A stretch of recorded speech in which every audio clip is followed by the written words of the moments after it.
Bonjour tout le monde, ici Cortex. Aujourd'hui, nous allons parler de 3 cas assez dramatiques qui se sont passés notamment sur YouTube et qui ont eu des répercussions assez phénoménales, que ce soit dans leur pays, mais aussi, pour le dernier cas, à l'international. Avant de vous donner mon point de vue, je vais juste vous exposer les cas tels qu'ils sont. Mais avant tout, vous connaissez la chanson générique.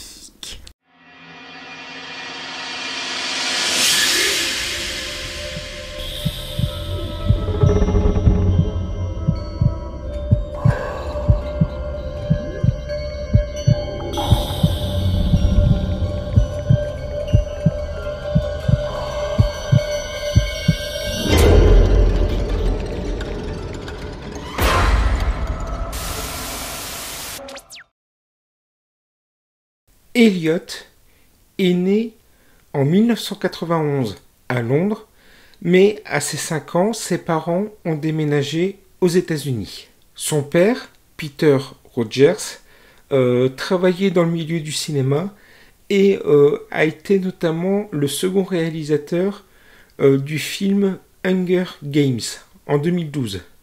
Donc il s'occupait de la réalisation, d'après ce que j'ai compris, de la seconde équipe. Elliot avait décidé de se lancer dans les vlogs sur YouTube. Il était d'ailleurs plus connu pour ses vlogs que pour sa régularité à l'école. Tout allait à peu près pour le mieux jusqu'au 23 mai 2014 où tout fout le camp.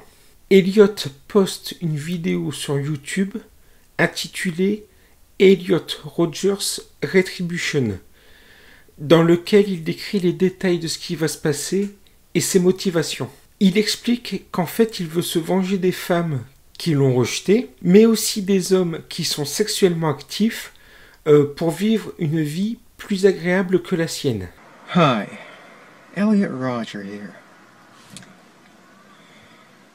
Well, this is my last video. It all has to come to this. Tomorrow is the day of retribution.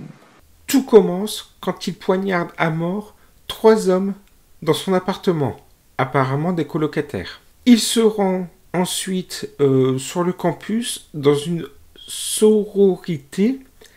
C'est une fraternité étudiante, mais réservée aux femmes. Et là, il tire sur 3 étudiantes. Il se rend dans une épicerie juste à côté et tue un étudiant qui était là tout simplement pour faire ses courses. Il prend sa voiture et se barre. La police avait été mise au courant et il y a une course-poursuite qui a lieu. Pendant cette course-poursuite, il roule comme un malade. Il n'hésite pas à tirer et à blesser des passants qui se trouvaient sur son chemin et en profite pour foncer sur d'autres personnes. Tant qu'à faire, autant s'éclater. Des coups de feu pendant la course-poursuite sont échangés entre les policiers et Elliot. D'ailleurs, Elliot est blessé à la hanche. Par la suite, la voiture d'Elliot va s'encastrer dans une autre auto et le policier, une fois qu'il est arrivé près de la voiture d'Elliot pour l'attraper, il était mort d'une balle dans la tête. Un beau petit suicide bien courageux.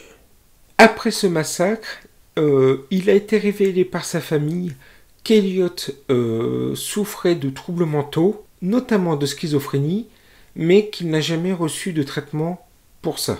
Ce massacre est considéré comme le tout premier acte de violence qui provient de la sous-culture incel.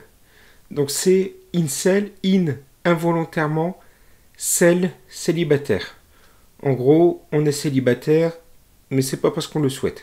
Il faut savoir que le manifeste qui a été posté sur YouTube n'est qu'une suite logique de vidéos misogynes et haineuses envers les femmes et envers les hommes qui ont une vie sexuelle épanouie. Asia McGowan est née en 1989. Cette jeune youtubeuse avait l'habitude de poster sur YouTube des vlogs qui présentaient un petit peu son quotidien. La plupart des vidéos étaient des vidéos de danse, mais aussi des sketchs humoristiques. Bien entendu, Asia a commencé à avoir une petite communauté de personnes fidèles qui aimaient bien visionner ses vidéos, mais aussi des haters. Et parmi ces haters, il y a Tony 48219. Anthony Powell dans la vraie vie.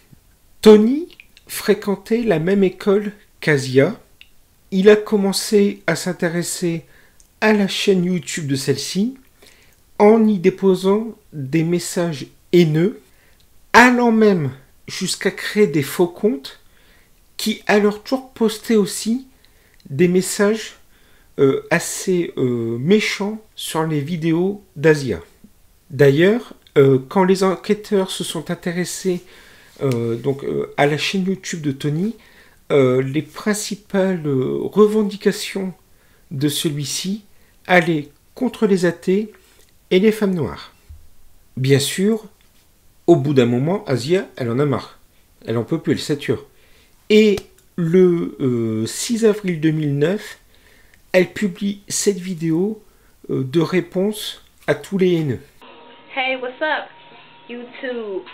Okay, this don't go out to all the YouTube people. It goes out to just my YouTube haters. Yeah, so finally paid attention to you. Tony le prend assez mal et 4 jours plus tard, le 10 avril, il rentre dans la salle de classe d'Asia avec un fusil de chasse et la tue. La police est arrivée assez rapidement sur les lieux après que différentes personnes les aient prévenus et au moment où ils se déployaient, ils ont entendu un deuxième coup de feu. C'était Tony qui venait de se suicider.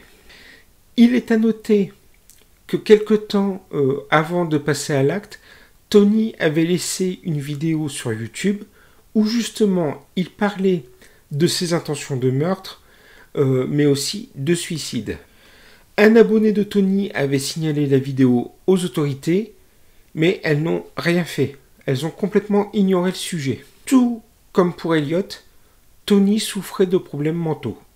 On ne sait pas lesquels, la police n'a pas communiqué là-dessus, mais il en souffrait.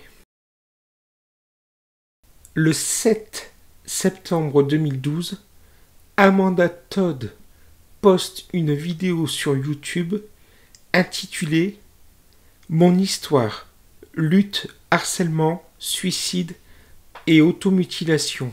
Elle y montre simplement une série de post-it racontant son vécu en matière de harcèlement.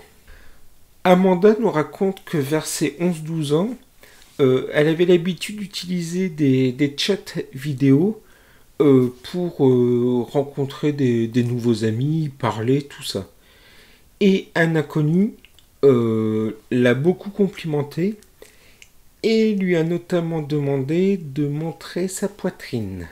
Attendrie par les compliments et totalement naïve, elle s'exécute. 1 an plus tard, l'inconnu la retrouve sur Facebook et la soumet à un chantage. Soit elle lui fait un show privé, soit il diffuse la photo d'elle dénudée à tous ses amis. Pendant le Noël de cette même année, vers 4 heures du matin, la police vient frapper chez la famille d'Amanda. La photo d'elle dénudée a été envoyée à tous ses proches. Amanda développe alors des syndromes de dépression, d'anxiété, voire même des crises de panique. Devant l'ampleur de la situation, la famille d'Amanda déménage et Amanda déclare que c'est à partir de ce moment-là qu'elle a commencé à devenir accro aux drogues et à l'alcool. Mais ça ne s'arrête pas là. 1 an plus tard, l'individu s'est créé un nouveau Facebook, a retrouvé Amanda et la photo de profil de cet individu était une nouvelle fois l'image dénudée d'Amanda. Pour aggraver les choses, il contacte les amis, du moins les connaissances Facebook d'Amanda de sa nouvelle école, pour leur envoyer les photos de nu. Nouvelle descente aux enfers pour Amanda, qui, à bout physiquement et psychologiquement, change à nouveau d'école. Les mois passent, Amanda semble revivre à nouveau. Elle se rapproche d'un vieil ami avec qui discute sur Facebook et celui-ci l'invite à passer le week-end chez elle étant donné que sa copine n'est pas là. Les choses dérapent, ils couchent ensemble. La petite amie de ce mec a été mise au courant de la situation. Avec un groupe d'amis, elles attendent Amanda à l'extérieur de l'école et quand elle sort, ils la rouent de coups et la laissent complètement inconsciente sur le sol. À bout, Amanda fait une tentative de suicide en buvant de la javel.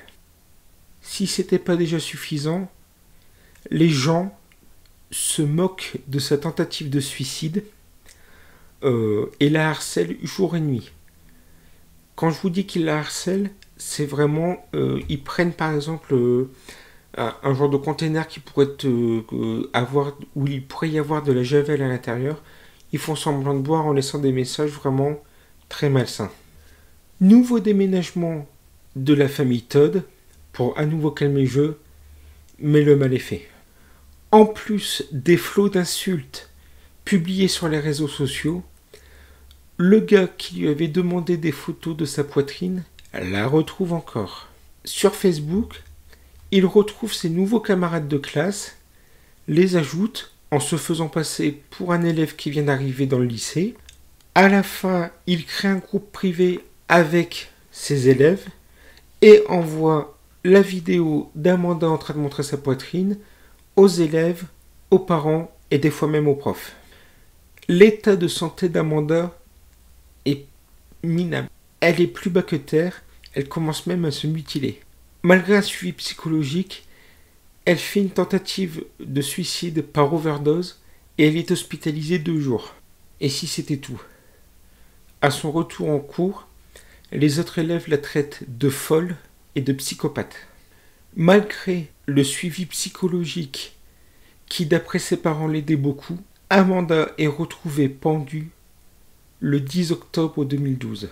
En avril 2014, un type qui était soupçonné d'harceler Amanda est arrêté aux Pays-Bas. Il est accusé d'extorsion, de racolage sur Internet, de harcèlement criminel, ainsi que de la détention et la diffusion de pornographie juvénile. Voilà, je vous ai parlé de ces 3 cas en montant graduellement dans l'horreur que peut représenter le net, notamment Facebook et YouTube. Alors, pourquoi j'ai fait cette vidéo assez choquante? Il faut savoir qu'il y a des bons côtés à YouTube, à Facebook, tout ça. Mais il y a aussi le pire du pire. Il y a le harcèlement, l'intimidation, le revenge porn, voire même l'appel au suicide. Les enfants doivent être protégés le plus longtemps possible de ce côté obscur des réseaux sociaux. Bien sûr, je ne vais pas vous dire interdisez l'accès aux réseaux sociaux des enfants, faut pas qu'ils y aient accès, tout ça. Non, vous agissez en votre âme et conscience. Mais il faut vraiment savoir qu'il y a du bon et du mauvais. Il faut savoir les protéger et ne pas avoir peur de leur dire si tu rencontres un souci ou si on te fait du chantage, une incitation au suicide, tout ça, tu viens nous en parler, on règle le problème avec la police, par exemple. Parmi ces 3 cas dont je vous ai parlé, on a pu voir le cas d'Eliott et les conséquences que cela a eu de ne pas soigner les problèmes mentaux chez les personnes, entraînant une certaine paranoïa et une schizophrénie exacerbée. Avec Asia, on a pu voir ce que peut amener la haine, alors que les gens, comme Asia, ne faisaient rien de mal à part poster des morceaux où elle danse et des petits sketchs. Avec Amanda, on peut voir que les enfants très très jeunes peuvent se faire influencer, notamment ici montrer sa poitrine, et en payer le prix fort jusqu'à ce que cela mène au suicide. Voilà, c'est la fin de cette vidéo assez sombre. J'allais vous dire que les prochaines vidéos allaient être plus joyeuses que celle-ci, mais j'en prépare notamment une sur les films qui s'avère encore plus choquant que la vidéo d'aujourd'hui. Voilà, c'est en cours d'écriture. C'est rock'n'roll, notamment sur les films. Voilà, c'est chaud. Très très chaud. Voilà, c'était Cortex. Je vous souhaite à tous une excellente fin de journée et je vous dis à bientôt.